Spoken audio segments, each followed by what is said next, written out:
wind rolled across the dying frontier like a warning whisper, dragging dust across Jacob Hale's boots as he rode into a town that looked half alive, half afraid of its own shadow. He wasn't planning to stay, wasn't planning to get involved with anyone's business. But fate had a stubborn habit of catching him by the collar. It happened the moment he saw Hilara Finch, the only woman in Willow Bend whose eyes carried both fear and fire. She stepped out of the general store, grabbed his arm so tightly he felt her trembling, and whispered, "Don't look there, please.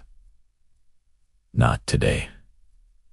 Her voice cracked, but Jacob was a man who had walked through storms. Nobody survived. Telling him not to look only made him want to see more. He lifted his eyes past her shoulder and followed the line of her trembling gaze.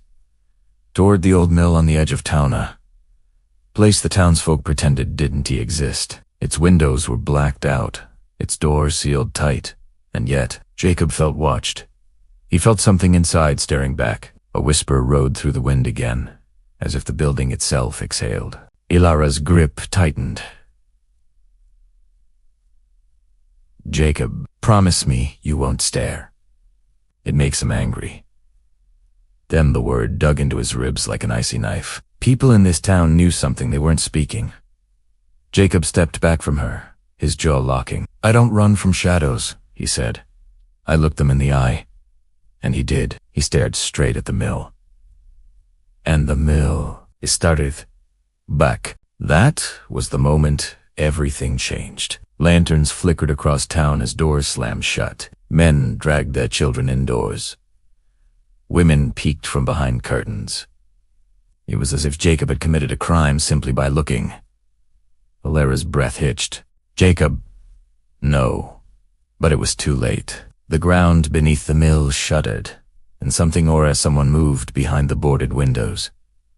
Jacob felt the same feeling he once had on a battlefield right before bullets pierced the silence. The town marshal stormed across the street, his face red with fury. "You idiot. You were told not to look there," he barked, grabbing Jacob by the collar. "Do you know what you've done?" Jacob smacked his hand away. "Tell me what's inside that mill," he demanded. "Tell me why a grown town trembles like children." No one answered. Instead, the marshal pointed his rifle toward Jacob as the townspeople circled him like prey. Their anger wasn't normal, it was born from terror, from secrets, from something they had buried for far too long. And Jacob had just dug it up. Ilara pushed her way between them, shielding him. "Stop. He's not the enemy. He just doesn't understand." Jacob saw the fear in her eyes transform into guilt. She had been protecting the town from the truth, and protecting Jacob from something far darker. "You need to leave," she whispered to him. "You're brave, but bravery has a price here."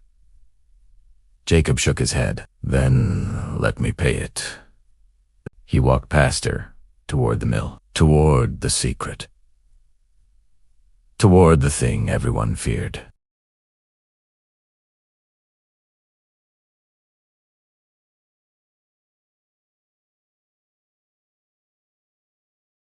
Inside, the darkness wasn't empty, it moved.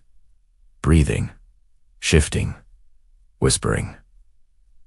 Jacob stepped inside as the door slammed shut behind him.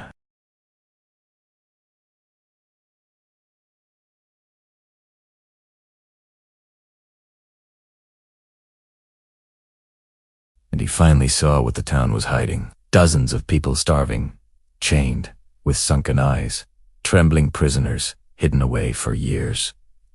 Not monsters, not demons.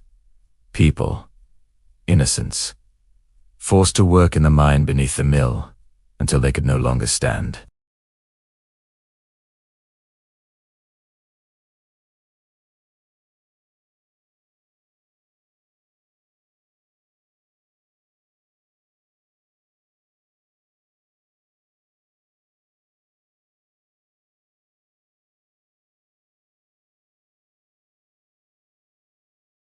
The town panicked.